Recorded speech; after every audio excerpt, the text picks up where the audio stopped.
இன்னும் ஸ்வேதா கையில marker board ஏதோ கணக்கெல்லாம் போட்டிருக்கீங்க. கூட்டணி கணக்கா? இல்ல சார், 2021ல கூட்டணிகள் எப்படி போயிட்டு இருந்துச்சு, இப்போ அந்த 2026 கட்சிகள் எப்படி மாறி இருக்காங்க அப்படின்றதுதான். கூட்டணி கணக்கு அவங்க டிஸ்கஸ் பண்ணிட்டு இருக்காங்க. நம்ம இருக்கிற ஏற்கனவே நடந்ததை வைத்து இந்த வாட்டி எப்படி மாறி இருக்கு அப்படின்றத பத்தி பேசுவோம். ஓகே, ஆமா. டிஎம்கே கூட்டணி பார்க்கும்போது என்ன டிஃபரன்ஸ்ன்னு பார்த்தா காங்கிரஸ் அங்கதான் இருக்காங்க. 2021 கணக்குப்படி பார்த்தா விசிகே, சிபிஐ, சிபிஎம், மதிமுக, கொங்குநாடு மக்கள் தேசிய கட்சி, மனிதநேய மக்கள் கட்சி, டிவிகேவா அப்படின்னு ஷாக் ஆயிட வேணா, தமிழக வாழ்வுரிமை கட்சி, ஐயுஎம்எல். ஸோ இவங்க எல்லாருமே அப்படியே தான் இருக்காங்க.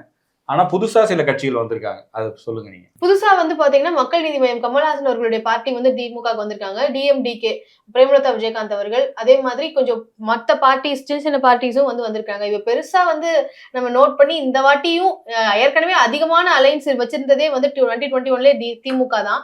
இப்ப அடிஷனலா வந்திருக்கிறதும் எம்என்எம்மும் டிஎம்டிகேவும் இப்ப திமுக கூட்டணிக்கு வந்திருக்காங்க. அப்ப எம்என்எம் எங்க இருந்து வந்துச்சு? எம்என்எம் தனியா ஒரு கூட்டணி வச்சிருந்தாங்க. தனியா 2021 ஒரு அலைன்ஸே ஃபார்ம் பண்ணி வச்சிருந்தாங்க. ஆண்டவர் டார்ச் லைட் சிம்பிளோட தனியா ஒரு கூட்டணி அமைச்சிருந்தாங்க. நான் ஒரு சிஎம் கேண்டிடேட்டா இருந்து வந்தவர் இப்போ திமுகவுல இணைஞ்சிருக்கிறாரு.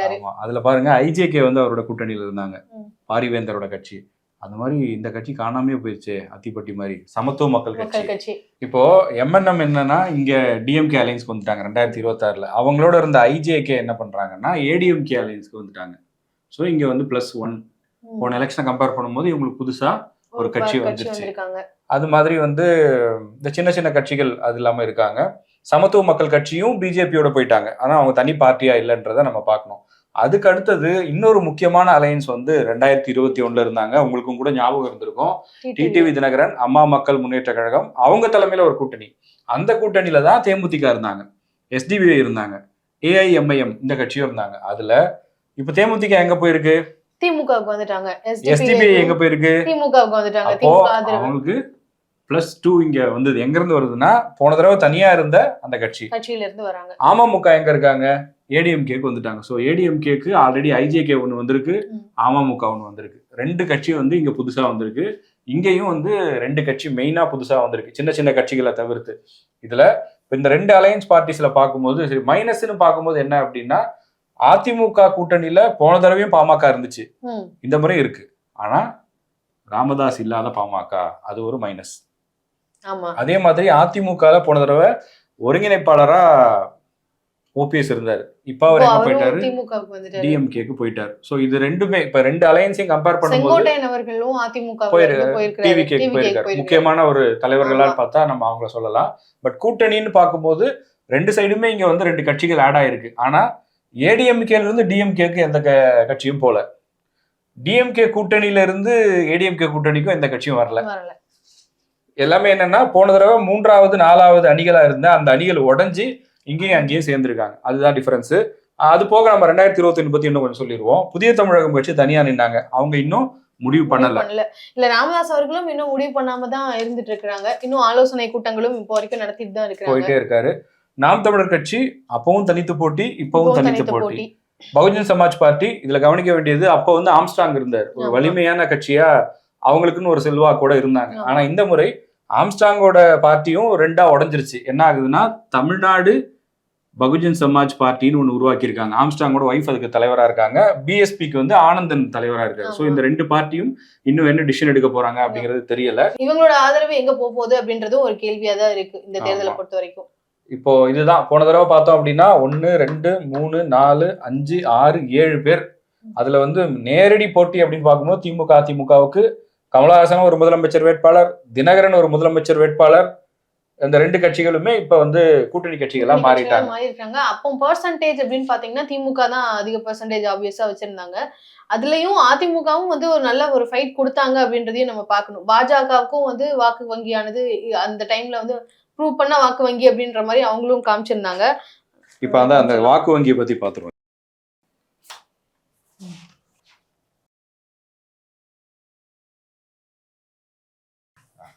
மொத்தமா கோட்டெல்லாம் அழிச்சிட்டீங்க ஃபுல்லா. பரோட்டா சூரி மாதிரி நம்ம முதல்ல இருந்து கணக்க ஸ்டார்ட் பண்ணுவோம். ஓகே. இப்போ பாத்தீங்கன்னா, இப்போ டிஎம்கே கூட்டணிக்கு போன தடவை டிஎம்கே ஏடிஎம்கே டிஎம்கேல டிஎம்கே மட்டுமே 188 தொகுதிகளில் போட்டிட்டாங்க, 133 ஜெயிச்சாங்க. அவங்களோட ஓட் பர்சன்டேஜ் பார்த்தீங்கன்னா 37.7 பிளஸ். அதிமுகவோட கூட்டணி வந்து அதிமுக மட்டுமே இரட்டை சின்னம் மட்டுமே 191 இடங்கள்ல போட்டிடுறாங்க.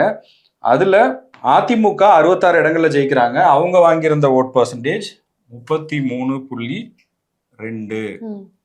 ஸோ அந்த டிஃபரன்ஸ் இல்லை. பொதுவாக இப்போ நிறைய பேர் டிபேட்ல எல்லாம் சொல்றாங்கல்ல, அதிமுக காரங்க கூட சொல்லுவாங்க பெரிய வித்தியாசம்லாம் இல்லைங்க, எங்களுக்கு நடுவில் வந்து ஒரு 4% தான் டிஃபரன்ஸு, நீங்க பெரிய இதுலலாம் வித்தியாசத்துல ஜெயிக்கல அப்படின்னு சொல்லுவாங்க. அது வந்து வாக்கு சதவீதமா பார்த்தா உண்மைதான். இப்போ 2 கட்சிகள் மாறி தனியா இருந்தவங்க உள்ள வந்திருக்காங்க இல்லையா. மக்கள் நீதி மையம் டிஎம்கே பக்கம் வந்திருக்கு, அது மாதிரி டிஎம்டிகே அவங்களும் டிஎம்கே சைடு வந்துட்டாங்க. இது இல்லாம அம்மா மக்கள் முன்னேற்ற கழகம் அவங்க ஏடிஎம்கே கூட்டணிக்கு வந்திருக்காங்க. ஐஜேகே அவங்களும் ஏடிஎம்கே கூட்டணிக்கு வந்திருக்காங்க. ஸோ இவங்க வந்ததுனால இந்த கூட்டணிகளுக்கு என்ன பலன் அப்படின்றத நம்ம பார்ப்போம். நீங்க சொல்லுங்க ஸ்வேதா, இவங்க வந்து 2021 இந்த கட்சிகள் எவ்வளவு ஓட்டு வாங்கினாங்கன்னு போடுங்க. மக்கள் நீதி மையம் 2021 பாத்தீங்கன்னா 2.62% வந்து வாங்குறாங்க. டிஎம்டிகே பொறுத்த வரைக்கும் 0.43%. இப்ப கூட வந்து அவங்க அலையன்ஸ் மேக் பண்ண போது கூட அவங்கள்ட்ட கிட்ட ஓட் பர்சன்டேஜ் இல்ல, அப்புறம் எதுக்கு அவங்கள பத்தி பெருசா பேசுறீங்க அப்படின்ற அளவுக்கு விமர்சனங்கள் வந்தது. 0.43% தான் டிஎம்டிகே இருக்கு. அம்மா மக்கள் முன்னேற்ற கழகத்தை பொறுத்த வரைக்கும் 2.35% வந்து அவங்களுக்கு இருக்கு. 2.35. ஆமா, அவங்க போட்டியிட்ட தொகுதிகளும் பார்க்கணும்ல. அம்மா மக்கள் முன்னேற்ற கழகம் எவ்வளவு கண்டெஸ்ட் பண்ணாங்க?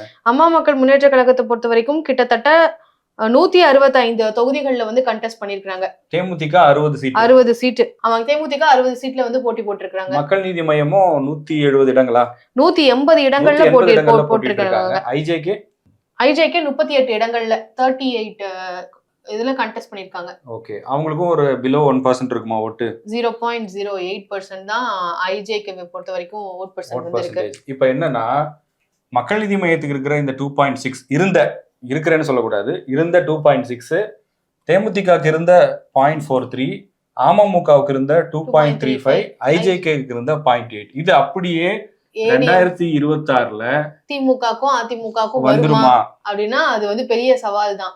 ஏன்னா மக்கள் நீதி மையம்க்கு அதே ஓட் பேங்க் இருக்குமா அப்படின்னா அது பெரிய கேள்விதான். நீங்க சொன்ன மாதிரி மக்கள் நீதி மையம்ல முழுக்க இந்த வாக்கு வந்ததுக்கு காரணம் கமல்ஹாசன் அவர்களை ஒரு சீஃப் மினிஸ்டர் கேண்டிடேட்டா அவர் ஒரு மாற்றா வரணும் அப்படின்னு வந்த ஒரு வாக்குகள். இப்ப அவரே திமுக மாற்றுன்னு சொல்லி வந்துட்டு திமுகவிலே போய் இணைஞ்சிட்டாரு அப்படின்றப்போ அங்க நிறைய பேருக்கு வந்து ஒரு ஏமாற்றம் இருக்கலாம். சோ அந்த 2.62% இப்ப இருக்குமான்னு கேட்டா அது மிகப்பெரிய ஒரு டவுட்டான ஒரு விஷயம் தான். நிச்சயமா அவர் ஒரு மாற்று சக்தியா பார்த்தாங்க. ஒரு மாற்று வேணும்னு நினைக்கிறவங்க இப்பவும் இருக்காங்கன்னா அவங்களுக்கு டிவிகே என்டிகே 2 ஆப்ஷன் இருக்கு. சோ அதை தாண்டி அவங்க அங்க ஓட்டு போடுவாங்களா ஒரு மிகப்பெரிய கேள்வி. ஆனா கமலஹாசன் அப்படிங்கிற ஒரு வெல் நோன் ஆக்டர், மக்கள் மத்தியில் அறிமுகமானவர், அவருடைய பிரச்சாரம் வந்து திமுகவுக்கு ஹெல்ப் பண்ணும். அது ஒரு பெரிய அட்வான்டேஜ். அடுத்தது தேமுதிக ஆல்ரெடி ஒரு ராஜ்யசபா சீட் கொடுத்துட்டாங்க. அவங்களுக்கு 0.43 அப்படின்றது அசம்பிளி எலெக்ஷன்ல. அதுவே நீங்க 2024 பாத்தீங்கன்னா அவங்களுக்கு ஒரு நல்ல 2024 ஒரு ஓட் பர்சன்டேஜ் இருந்துச்சு. அதுவும் வந்து விருதுநகர்ல விஜய் பிரபாகரன் ஒரு டஃப்பான ஃபைட்டை மாணிக்கம் தாகூருக்கு கொடுத்தாரு. அதனால அவங்களை குறைச்சி மதிப்பிட முடியாது. பிரேமலதா விஜயகாந்தோடைய பிரச்சாரம், விஜய பிரபாகரனுடைய பிரச்சாரம், அது திமுகவும் வந்து அவங்களுக்காக வேலை செய்வாங்க. ஒரு கூட்டணி கட்சிகளாக தோழமையோட வந்து இந்த தேர்தல் களத்துல வந்து பணியாற்றுவாங்கன்றப்போ தேமுதிகவை பொறுத்த வரைக்குமே களத்துல அவங்களுக்கு இருக்கக்கூடியது வந்து லாயலான ஓட்டர்ஸ் அப்படின்றது அவங்களுக்கு இருக்கு. கேப்டனுக்காகவே வந்து இருக்கக்கூடிய வாக்குகள் அப்படின்றது இருக்கிறதுனால சோ அவங்களுடைய இந்த குறைந்தபட்ச வாக்கு வங்கி வேற எங்கேயுமே போகாது அப்படின்ற மாதிரியான வாக்கு வங்கி. அந்த மாதிரிதான் நிறைய தேர்தல் வியூக வகுப்பாளர்கள் எல்லாம் வந்து சொல்றாங்க. சோ அப்படி பார்க்கும்போது 0.43% அவங்களுக்கான ஒரு லாயலான ஓட்டர்ஸ். அது போக இப்போ திமுகவும் வந்து அவங்களுக்காக சேர்ந்து இறங்கி வேலை செய்வாங்கன்றப்போ இவர்களுக்கான இந்த தேர்தல்ல இவங்களுக்கான வாய்ப்புகள் அதிகரிக்கிறதுக்கு சான்சஸ் நிறையவே இருக்கு. இப்போ இதுல ரொம்ப ரொம்ப கவனிக்க வேண்டிய ஒரு கட்சியா இருக்கிறது அமமுக. ஏன்னா இந்த 3 கட்சிகள்ல இன்னைக்கும் வந்து ஆக்டிவா, தேமுதிகவும் ஆக்டிவா இருக்காங்க. பட் மக்கள் நீதி மையம் கம்பேரிட்டிவ்லி 2021 இருந்த அளவுக்கு அவங்க ஆக்டிவா இல்ல. போன எலெக்ஷன்லேயே பாத்தீங்கன்னா அவங்க போட்டியிடவே இல்லை. காரணம் என்னன்னா ராஜ்யசபா சீட் கமல் கொடுத்துட்டாங்க, நாங்க ஆதரவு மட்டும் தெரிவிக்கிறோம்னு விலகிட்டாங்க. அது ஒரு பெரிய டிராபேக். பட் அமமுக களத்துல இருந்தாங்க. போன தடவை 2 தொகுதியில நின்னாங்க. தினகரன் தேனியில வந்து ஒரு வலுவான செல்வாக்க வெளிப்படுத்தினாரு. இந்த முறையும் அவங்களுக்கு இருக்கக்கூடிய ஒரு சமூக பின்னணி இருக்குல்ல, தினகரன் அப்படிங்கிற ஒரு தலைவருக்காக ஒரு சவுத்துல வந்து ஒரு வாக்கு வங்கி அப்படிங்கிறது நிச்சயமா இருக்கு. அது 2.3ல இருந்து குறைஞ்சிருக்கலாம், இல்ல கொஞ்சம் அதிகமா இருக்கலாம், இல்ல அதே மாதிரி இருக்கலாம். ஏன்னா அவருடைய ஆதரவாளர்களும் வெளியில போயிருக்காங்க, அதையும் நம்ம பார்க்கணும். பட் அவர் ஒரு அடையாள அரசியல் அப்படின்றது அவருக்கு ஒண்ணு இருக்கு, அது மாறாது. அது வந்து அதிமுகவுக்கு ஒரு பலம் சேர்க்கலாம். அதுக்கு அடுத்ததா இருக்கிற ஐஜேகேவும் போன தடவை மக்கள் நீதி மையத்தோட இருந்தாங்க, பெரிய அளவுக்கு அவங்களால ஷைன் பண்ண முடியல. மற்ற 3 பார்ட்டிஸை கம்பேர் பண்ணும்போது இவங்க ஒரு வளர்ந்து வரக்கூடிய கட்சி தான். தனிப்பட்ட செல்வாக்குங்கிறது எல்லா இடங்கள்லயும் இருக்குன்னு சொல்ல முடியாது. பட் பெரம்பலூர், திருச்சி அந்த சரௌண்டிங்ல இவங்களுக்கும் ஒரு சமூக பின்னணி அப்படிங்கிறது, உடையார் சமூக பின்னணி அப்படிங்கிறது இருக்கு. அவர்களுடைய ஆதரவுங்கிறது நிச்சயமா இருக்கும். அந்த ஓட்ஸ் வந்து ஏடிஎம்கே கூட்டணிக்கு டிரான்ஸ்பர் ஆக வாய்ப்பு இருக்கு. பட் இது வந்து என்னன்னா, ஒரு 234 தொகுதியிலையும் டிரான்ஸ்பர் ஆகுமா அந்த மாதிரி ஒரு ஃபோர்ஸானா கிடையாது. பட் வந்து ஒரு சின்ன ஒரு வேல்யூ அடிஷனா அவங்க இருக்க போறாங்க. ஸோ இந்த 2 தேர்தலை கம்பேர் பண்ணும்போது இதுதான் டிஃபரன்ஸ். மற்ற கட்சிகள் எல்லாம் ஆல்மோஸ்ட் இருக்கிற சைட்ல தான் இருக்காங்க. இப்ப வேற யாரும் பெரிய கூட்டணிகள் மாறல. ஆனா இந்த 4 கட்சிகள் மட்டும் தனியா இருந்தவங்க இந்த பக்கமும் அந்த பக்கமும் பிரிஞ்சு வந்திருக்காங்க. ஸோ இவங்க 2 பேருடைய ஓட்டு எப்படி டிரான்ஸ்பர் ஆகுது அப்படிங்கிறத நம்ம வெயிட் பண்ணி தான் பார்க்கணும். பட் அதையெல்லாம் தாண்டி இந்த எலெக்ஷன்ல இந்த அரித்மெட்டிக் எல்லாமே மாறுவதற்கான வாய்ப்பு இருக்குன்னு சொல்றதுக்கான முக்கியமான காரணம் டிவிகே களத்துல இருக்காங்க. டிவிகே தான் இதுல முக்கியமான ஒரு பார்ட்டியா இந்த தேர்தலை பொறுத்த வரைக்கும் இந்த இன்ட்ரெஸ்டிங்கா மாத்திருக்கக்கூடிய ஒரு ஃபேக்டரா இருக்காங்க அப்படின்னே சொல்லலாம். ஸோ இன்னும் டிவிகேவும் அவங்க தனியா நிக்க போறோம் அப்படின்றத இப்ப வரைக்கும் வந்து அவங்களுடைய கட்சியின் சார்பாக சொல்லிட்டு இருக்கிறாங்க. எந்தெந்த தொகுதிகள்ல நிக்க போறாங்கன்ற வரைக்கும் தகவல்களானது வந்துட்டு இருக்கு. ஸோ டிவிகே இந்த வாட்டி என்ன மாதிரியான கேம் சேஞ்சரா இருக்க போறாங்க அப்படின்றது எல்லாருடைய எதிர்பார்ப்பாவுமே இருந்துட்டு இருக்கு. இந்த காம்படிஷனுக்கு மத்தியில இவ்வளவு பெர்சன்டேஜ் வச்சிருக்கோம் அப்படின்னு சொல்லி தோல்வியே சந்திச்சிருந்தாலுமே எங்களுக்குன்னு வாக்கு வங்கி இவ்வளவு இருக்கு அப்படின்னு சொல்லி அவங்க இருக்கும் பொழுது டிவிகே இதுல எப்படி பெர்ஃபார்ம் பண்ண போறாங்க அப்படின்றது ஒரு சவாலா தான் இருக்கு டிவிகே பொறுத்த வரைக்கும். நாங்க சொன்ன டிஃபரன்ஸ் எல்லாம் பார்த்துருப்பீங்க. நீங்க 21 26 கம்பேர் பண்ணி ஒரு கட்சிக்கு எவ்வளவு ஓட்டு இருக்கு, அந்த கட்சி இப்ப எங்க இருக்கு, போன தேர்தலில் எங்க இருந்தாங்க அப்படிங்கிறத உங்களுக்கு ஒரு பிளாஷ்பேக் மாதிரி போயிட்டு அந்த நம்பர்ஸோட காமிச்சிருக்கோம். நீங்க கவனிச்ச வரைக்கும் இந்த கட்சிகள் எடுத்திருக்கிற முடிவுன்றது கூட்டணி கட்சிகளுக்கு எந்த அளவுக்கு பலம் சேர்க்கும் அப்படிங்கிறத கமெண்ட் செக்ஷன்ல சொல்லுங்க.